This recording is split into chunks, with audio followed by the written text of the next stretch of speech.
The radio crackled, a faint voice breaking through the static. Words that no one in the room could fully grasp at first, then silence, and again the voice. An American plane has dropped a single bomb on the city of Hiroshima. Chairs stopped moving. Cigarettes burned out between trembling fingers. 12 of Germany's brightest minds, physicists, chemists, men who had once shaped the future, sat frozen, listening. For years, they had worked under the shadow of war, in hidden laboratories and broken universities, chasing the same secret. They thought they understood power. They thought they understood the atom. But now, a city was gone. One man muttered, barely loud enough to hear, a single bomb. Another whispered, it cannot be. The news repeated. The details became clearer. A flash of light, a mushroom of fire, tens of thousands gone in seconds. The youngest scientist in the room pressed his hands over his ears as if to block the words. Otto Hahn stared at the floor, whispering to himself again and again, what have we done? Across the table, Werner Heisenberg, the man who once led Germany's atomic project, closed his eyes. His mind was already racing, calculating, questioning, denying. He knew what it meant, and so did everyone else in that room. They didn't cheer. They didn't speak of victory. Because these weren't soldiers. These were the men who almost built it first. And for the first time, they realized what that truly meant. Long before that radio crackled to life, their story had already begun, in quiet corridors filled with chalk dust and ambition. 2 years earlier, deep inside a fractured Germany, a small circle of scientists worked under orders they could never speak of. Their names would later be whispered in history books: Werner Heisenberg, Otto Hahn, Karl Wirtz, Erich Bagge. Men who once believed they stood at the edge of discovery. They had split the atom. They had glimpsed its terrible promise. But what they didn't know was how close they were, or how far behind. Every experiment was marked top secret. Every note carried the seal of the Reich. They built crude reactors in basements and caves, powered by stolen materials and guarded by soldiers who didn't understand what they were protecting. At first, they told themselves it was for science. For progress, for Germany's future. But as the war dragged on and cities burned, the questions grew heavier. How much power should one nation hold? How much knowledge was too dangerous to complete? By 1945, their world had collapsed. Berlin lay in ruins. The Reich was gone. Allied troops swept through laboratories, seizing notebooks, canisters of uranium, blueprints marked in hurried handwriting. The scientists were taken, not to prison camps, but to a quiet house in the English countryside. Operation Epsilon, the British called it. Behind its walls, the 12 men lived comfortably, unaware that microphones had been hidden in every wall, every lamp, every ceiling beam. They spoke freely, about physics, about the war, about what might have been. Then, that August morning, a British officer brought them a newspaper. One headline. One city. One bomb. The news hit like an earthquake. They had spent years chasing the same power, believing they could harness it first. And now, the weapon existed. Built by their rivals. Used against a world they had helped create in theory but failed to control in reality. In that moment, each man understood, the race was over, and the finish line was a graveyard. They had once dreamed of unlimited energy. But as they listened to the news from Hiroshima, they began to see what that dream had become. For a long time after the broadcast, no one spoke. The men sat scattered around the room. Their faces caught between disbelief and dread. Werner Heisenberg was the first to stand. He moved toward the radio as if he could force it to take the words back. Impossible, he whispered. No single bomb can release that much power. His voice was calm, but his hands were trembling. He started pacing, repeating calculations in his head, tracing invisible equations in the air. They must have meant a series of explosions, he said. A mistake in translation. It's absurd. Otto Hahn, sitting in the corner, said nothing. The man who had discovered nuclear fission, the very reaction that made the bomb possible, had gone pale. His eyes were fixed on the floor. When the news confirmed it again, his body shook. He turned his face away and said, almost to himself, "We are all murderers now." No one argued. No one could. Another scientist, Kurt Diebner, slammed his fist on the table. "If this is true," he said, "then the Americans have outsmarted us all." "No," Heisenberg replied sharply, his pride breaking through the fear. "They can't have built a working bomb. It's too soon. It's too complicated." But even as he said it, he began to realize that his certainty was collapsing. One by one, they started speaking, their voices low, almost ashamed. "If they did it," one said, "they must have used uranium-235. Or plutonium," another whispered. "A new kind of reactor, perhaps." The discussion turned into argument. Pride against guilt, reason against denial. Otto Hahn sat in silence through it all. Every word about uranium, about chain reactions, felt like a confession. He knew that without his discovery, none of this would have been possible. He leaned forward, pressing his hands together, and said quietly, "I only wanted to understand the atom, not destroy a city." For a few moments, no one answered him. The only sound was the faint ticking of a clock on the mantelpiece. Each second echoing like a reminder. They had once believed they were men of science, untouched by politics, guided only by knowledge. But now, knowledge itself had turned on them. One of the younger physicists, still in disbelief, said, "Maybe the Americans are lying. Maybe it's propaganda." Another replied, "Then why would they need to lie? The war is already over." The silence that followed said everything. As night fell, the lights in the house dimmed. Outside, the countryside was quiet. Peaceful, almost indifferent to the storm inside that room. They didn't sleep. Some sat by the window, staring at the dark sky, thinking of the flash they could only imagine. Others scribbled numbers on scraps of paper, trying to prove to themselves that such destruction couldn't be real. And yet, deep down, they knew. They had failed to stop it. What haunted them most was not that their enemies had succeeded, but that they themselves had shown the world it could be done. As midnight approached, one of them stood and quietly left the room. He walked down the narrow corridor to his quarters, closed the door, and began to write. What he wrote that night, in the stillness of Farm Hall, would change how history remembers every man in that house. For the first time in years, the men began to remember who they had once been. Long before the uniforms, before the laboratories hidden beneath mountains, they were young scientists, dreamers. Standing in bright classrooms filled with chalk dust and ambition. Back then, the atom was a mystery to be understood, not a weapon to be feared. They spoke of discovery, of progress, of giving their country the future it deserved. "Germany will lead the world in science again," one of them had said in those early years. And they had believed it. They had seen themselves as architects of knowledge, not soldiers in a war they never chose. But now, sitting in the quiet halls of Farm Hall, the English country house turned into a secret prison, those same men were being listened to through walls. Every word, every breath, every regret, captured on tape by hidden microphones. Outside, the grass was wet with morning dew. Birds sang, as if nothing had changed. Inside, the silence carried the weight of everything they could no longer deny. "They've actually done it," Heisenberg said quietly. "I didn't think they could."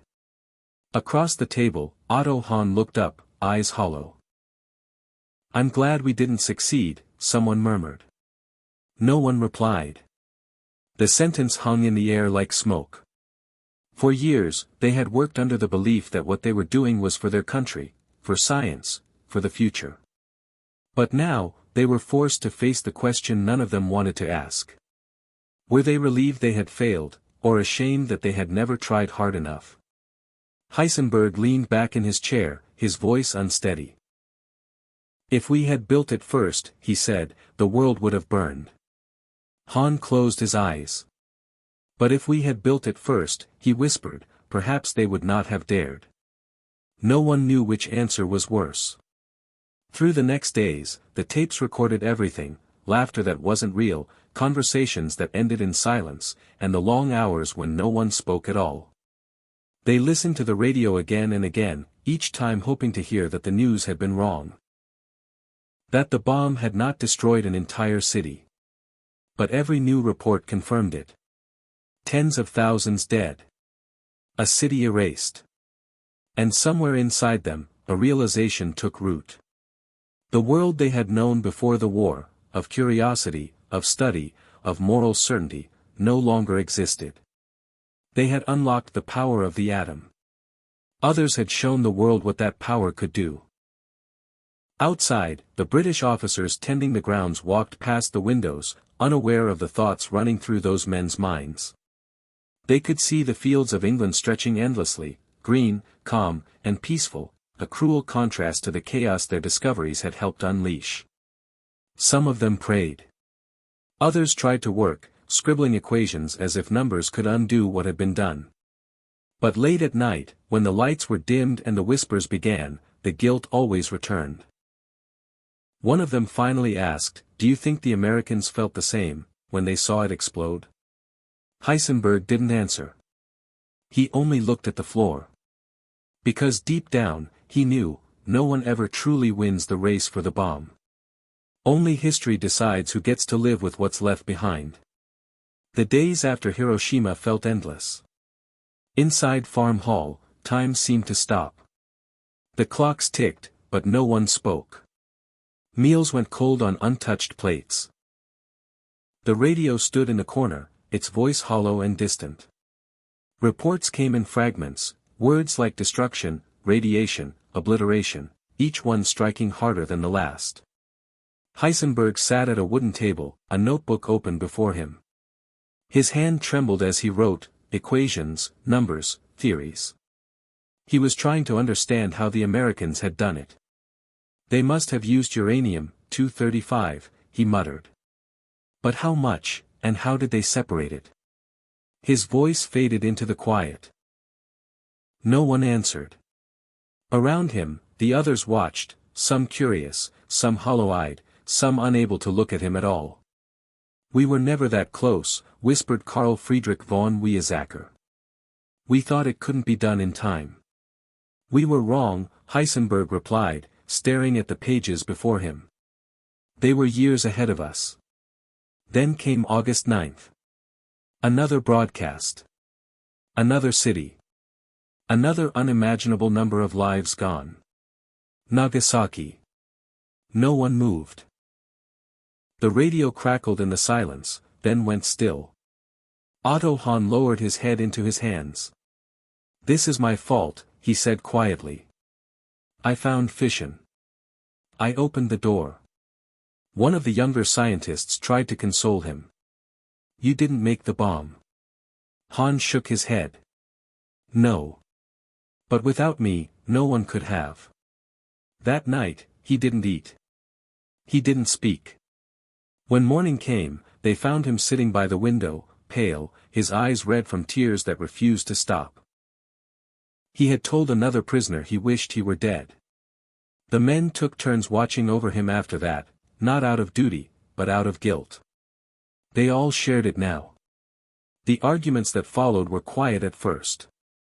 Some blamed Hitler for starving their research. Some blamed themselves for not pushing harder. And others, like Heisenberg, began to wonder if failure had been their only act of mercy. "If we had built it," one said, "Berlin would have burned the world." Heisenberg said nothing. He just kept writing. Outside, rain fell against the windows. The gardens of Farm Hall blurred behind streaks of water, the earth dark and heavy, as if the world itself was grieving. For days, they lived in that silence. The radio remained on, but no one could bear to listen. And then, one evening, as the rain began to clear, a sound echoed through the hall, footsteps, firm and deliberate. A knock at the door. A British officer stood in the doorway, holding a folded piece of paper. His face gave nothing away. "Gentlemen," he said, "I have orders." The men rose slowly. Heisenberg stepped forward, his voice low. "What kind of orders?" The officer unfolded the document, scanning it briefly before speaking. "You are to prepare. You'll be moved to a new location. Interrogations will begin tomorrow." The word struck like a verdict. The men exchanged glances, confusion, fear, resignation. For weeks, they had been left alone with their thoughts. Now, they would be forced to speak them aloud. As the officer turned to leave, the radio came to life once more, a faint voice, distant but clear. "Japan has surrendered. The war was over." But for the men inside Farm Hall, it felt like it had only just begun. Heisenberg sat down, his hands still on the table, staring at the radio as if waiting for the voice to return. Behind him, Otto Hahn whispered something that only those closest could hear. "We thought we were changing the world. We never realized the world was changing us." The knock had ended their silence, but it would be years before any of them truly spoke again. The war had ended, but the echoes of it lingered in every corner of Farm Hall, and in the minds of the men who had once sought only knowledge. They were released quietly, slipping back into a world that had already begun to heal. Streets were crowded again. Children played in parks that had known only rubble months before. Trains carried passengers past landscapes scarred by fire. Life had moved on. Some returned to science, walking into universities and laboratories, resuming the work that had once defined them. But the equations felt different now, heavier. The numbers carried weight they could not ignore. Others never touched physics again. The instruments that had once been tools of curiosity now felt like relics of a dangerous ambition. They preferred silence, gardens, walks, and the steady rhythm of days measured only by the sun. Heisenberg, in later years, would say quietly, almost to himself, "We were spared the sin." Otto Hahn, awarded the Nobel Prize for discovering fission, would call it a burden. The recognition was hollow, for he had glimpsed the world's destruction long before the world had. He carried it with him like a shadow no applause could lift. The tapes from Farm Hall were made public decades later. Scholars listened, historians transcribed, and the world learned what those men had said in private, the confessions, the calculations, the disbelief, the sorrow. It was a record not only of a moment in history, but of human conscience caught in motion. A glimpse of what happens when curiosity, ambition, and morality collide. And through it all, one thought remained, unspoken but undeniable. The bomb had done more than end a war. It had ended an age of innocence. The men who had once measured atoms with trembling fingers now measured themselves against a moral standard they could never escape. They knew, finally, that knowledge carried consequences far beyond theory. That power, once unleashed, could not be contained. And as they walked through quiet gardens in England and Germany, their faces lined with age and regret, they carried a warning for the generations that followed. That brilliance without restraint, curiosity without conscience, could destroy the world, even when intention was absent. For these men, the past could not be rewritten. The cities lost could not return. And yet, in their reflection, they found one fragile truth. That the same mind capable of destruction was also capable of remorse, of restraint, of understanding, and perhaps, if remembered, of teaching the world a lesson it could never forget. The world had changed in a single moment. Outside, cities slowly rebuilt themselves, streets filled with life again, and nations counted the cost of a war that had consumed decades. But inside the memories of 12 German scientists, time had frozen on August 6, 1945. The atomic age had begun, without them. They had almost reached the same pinnacle of power, but instead, they were left to wonder what might have been. The equations they had once trusted now seemed hollow, their ambition incomplete, their knowledge both a gift and a burden.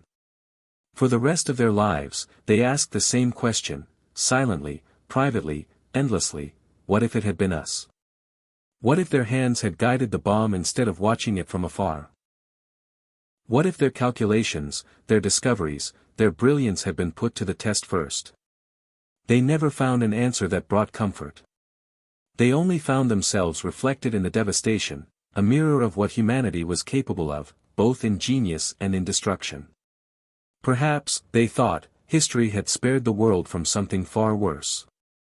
Perhaps, by failing, by hesitation, by conscience, they had prevented a disaster that no one could measure. And yet, even with this fragile relief, the weight remained. Every mushroom cloud reported from the Pacific, every story of survivors, every account of ash and fire carried them back to that room in Farm Hall. In the ashes of Hiroshima, they saw not victory, and they saw not defeat. They saw only a reflection of themselves. The men who once believed they could control the atom now understood that no one controls history. And in that reflection lay a lesson. One that the world would carry forward, through decades and generations, whispered by those who survived to remember, to teach, and to warn. That brilliance without conscience leaves only ruin. That the measure of power is not in discovery, but in restraint. That the human heart, even when brilliant, must reckon with its own choices. They had glimpsed the ultimate force, and in that glimpse, they saw themselves, as much creators as witnesses, as much victims as survivors.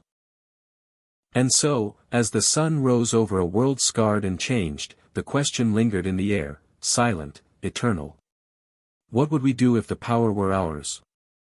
History is not written by monsters, and it is not written by heroes. It is written in moments of choice. Moments when a single decision can ripple across the world, unseen, unmeasured, and unstoppable. And sometimes, the hardest choice is not the one to act, but the one to refrain. To hold back knowledge, to pause curiosity, to imagine consequences that no calculation can fully predict. The men in Farm Hall understood this. They had glimpsed a power that could destroy cities, nations, perhaps even the world. They had stood at the threshold and hesitated, and the world had survived. Every whisper, every regret, every calculation recorded in that house became a testament, a reminder that knowledge is never neutral, and power is never harmless. These stories are not distant echoes. They are mirrors. They force us to ask ourselves, what would we do if we held the power of creation or destruction in our hands? If stories like this move you, if they make you pause and think about the weight of choice, subscribe. Because history is full of moments the world was never meant to forget, moments that can teach us, warn us, and change the way we see our own lives. And now, I ask you. As you watch this, as you remember those voices, those men, those cities. Do you think they were relieved, or haunted? Would the world have been different if Germany had built the bomb first? Tell me your thoughts below. Share what you feel, because the questions history leaves us are as alive as the people who lived through it. Every choice, every story, every reflection matters. And this is one the world was never meant to forget.